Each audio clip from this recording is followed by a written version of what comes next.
আল্লাহ আমাকে মাফ করে দিছে, আল্লাহ আমাকে মাফ করে দিছে। কিরে আল্লাহ তাআলা ওরে কিভাবে মাফ করলো? ওই তো অনেক বড় গুনাহগার ছিল, এমন কোনো গুনাহ নাই যে ওই করে নাই। আরে ভাইয়া ও তো 2 বছর ধরে আল্লাহর কাছে মাপ চাইতাছে। চল তো গিয়ে দেখি।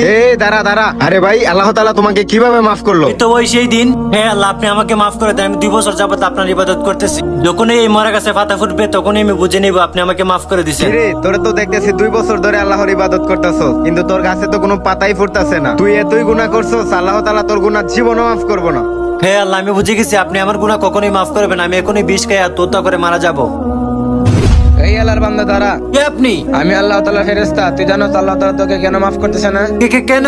কারণ তুই আল্লাহ তাআলার অপমান করছস। কি আমি কখন আল্লাহকে অপমান করছি? আমি তো গুনাহ মাফ করার জন্য আল্লাহর কাছে তওবা করছি। না তুই বলছস আল্লাহ তাআলা তোকে কখনো মাফ করবে না, এটা শিরক করা হলো। মহান আল্লাহ তাআলা বলছে বান্দা তুই তওবা কর, তুই ইবাদত কর, মাফ করার মালিক আমি আল্লাহ। যা আল্লাহ তাআলা তোর সব গুনাহ মাফ করে দিয়েছে। আরে